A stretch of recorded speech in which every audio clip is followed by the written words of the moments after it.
Alright, magandang hapon po sa inyong lahat mga kapatid. Isa hong masamang balita ang nangyari ho rito sa ating COMELEC, sa Commission on Elections, sapagkat kahapon ho ay nagbaba ng TRO ang Korte Suprema. At ang resulta ho ng TRO na yan, na pabor doon sa 5 kandidato na na-disqualify ng COMELEC earlier. No, inagahan nga nila yung pagtatrabaho nila sa pag-disqualify ng mga nuisance candidates. Kaya lang, syempre, para nga naman daw makaabot sa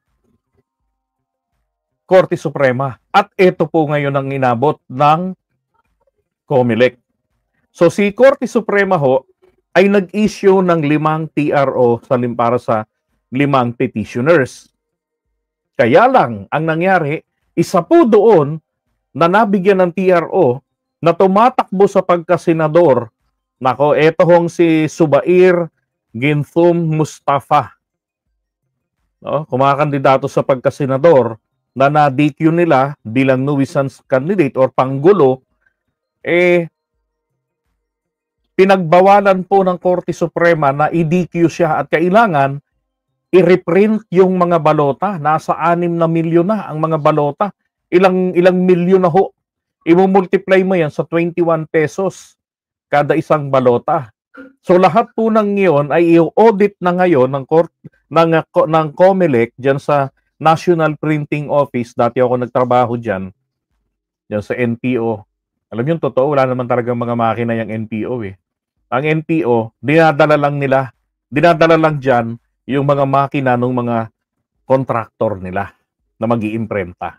So itong bagay na to, kailangan matignan to ni PBBM, ng Pangulo natin. Hindi lang yan, ng Kongreso rin at ng Senado, kung talaga bang may makina yan. Kasi ho, ang totoo nung nagtrabaho ko dyan, during the elections of Gloria Arroyo versus Fernando Po Jr., wala.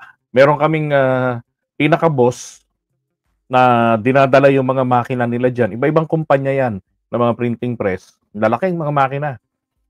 Tapos, lahat kami under ng kunwari COMELEC. So meron pong third party intervention which is hindi po dapat. Kaya nagkaroon yata ng dayaan noon eh.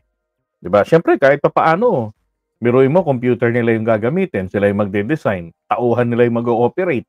Oh, ang mga COMELEC na bantay diyan, mga ano lang, yung mga ano lang, siguro mga 5 piraso taga COMELEC, nag-uuwian pa, palit-palit naman etong yung mga estudyante na nagtatrabaho kapag panahon ng bakasyon, mga ganitong season, yan.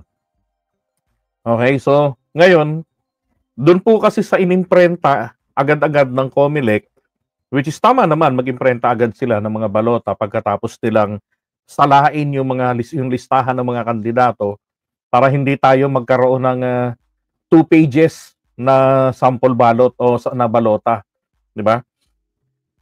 Ito naman pong si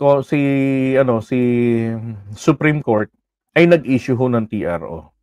Now, doon po sa yung apat po na nakatulad dito ho kay Charles Savillano ng Ilocos Sur, dito rin ho kay Chito Bulataw Balintay ng Zambales, kay Edgar Erice ng Caloocan City, 2nd District, at si Florendo de Ramos Richualo Jr. ng San Juan City, District 1 na DQ. Sabi naman ho ng COMELEC, walang problema sa local candidates kasi hindi pa pala sila nakakapag-imprenta ng balota para dito. Okay? Kaya po, ang ulitin nila, ito hong balota para sa national candidates. Doon po para sa 12 senador. Sus Maria Josep,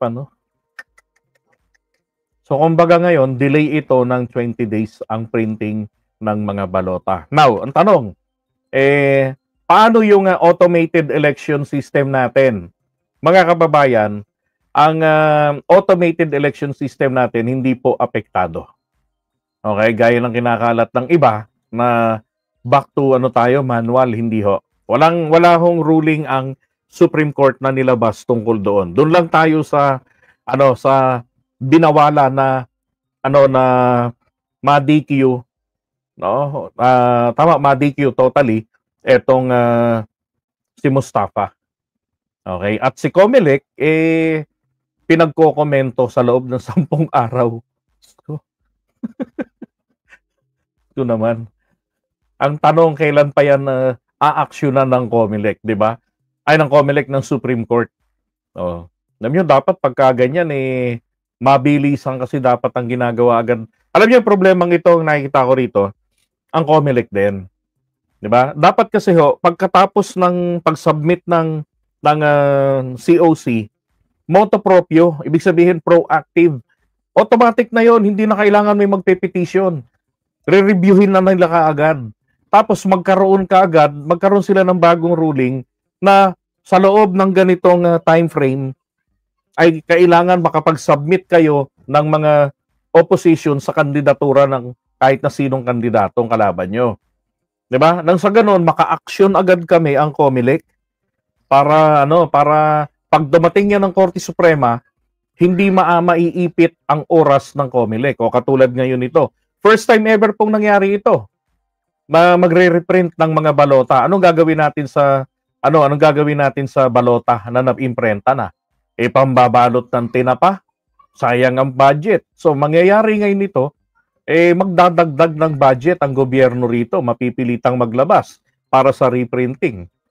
Nakailang milyon na sila nang nagagastos diyan. Sus Mariosep, Korte Suprema. Tsaka sana naman kahit na po karapatan na kumandidato, di ba?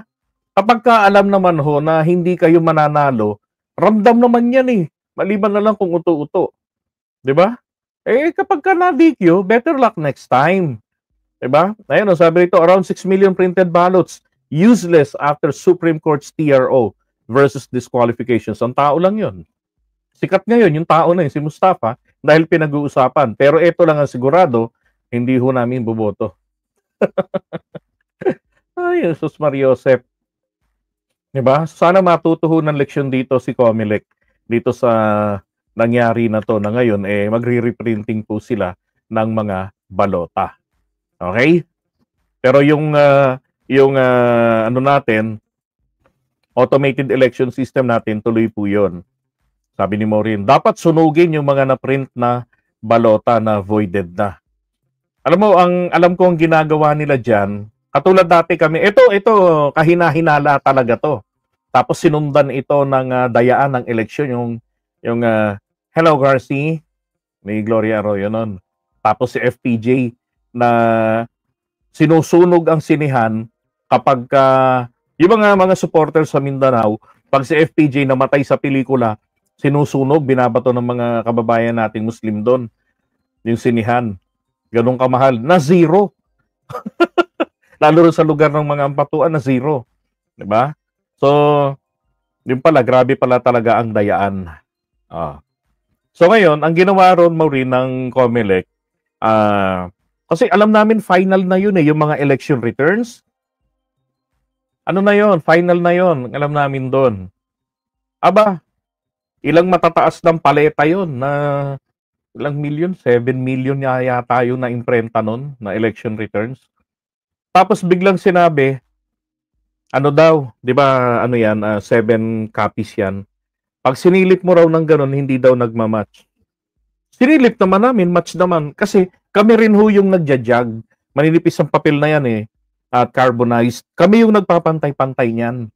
Tapos ngayon, dadagyan namin ng glue. Yan, tapos dadalhin yan dun sa putulan, ikakat yun. Tapos ipa-plastic dun sa first floor. Kami nasa basement, kami nagtatrabaho. Alam niyo yung nangyari doon? Ni-reject yun. Tapos binalutan niya ng, hindi yan sinunog agad Binalutan niya ng, yung parang plastic na nababanat sa vegetables. Itinabi yun sa sulok. And then nag-reprint ng bago. Ganon din naman yung print namin. So lahat ng proseso inulit. Okay? Kaya yung sinasabi ni George ng Comelec, hindi totoo na first time nangyari. Panahon ni Gloria Arroyo nangyari yan. Eto ngayon ang masaklap doon. So, patapos na ang trabaho, nagpo-pull out na ng mga makina. Isinabay ngayon yung ilang truck ng kuryente, yung naghahakot ng mga tagrito ng yung mga trosong malalaki para gawing poste ng kuryente. Sabi, Meralco raw yun. Yung iba naman mga sundalong truck. Anong nangyari? Ikinarga ho yung 7 paleta. Natakpan lang ng mga malalaking makina. Dinala sa Mindanao. Yung iba na, yung mayroong 2 yatang na-intercept dito sa Laguna at yung isa sa Muntinlupa pa lamang ma-intercept. Pero mukhang nakalusot din yun. Ang resulta, ayun. Diba? Alam nyo na nangyari. Okay. Dapat ho talaga sunugin yan. Tama ka. Dapat sinusunog po yan. Marami-rami rin yun.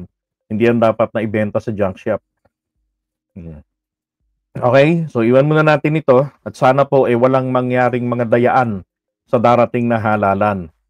Okay? Correct, bantayan natin ang balota. Diba? Yes, dapat ipakita sa social media. Diba? Ipakita doon yung pagsusunog niyan. Ngayon naman po naka-live. Ngayong oras na to, baka tapos na rin sila.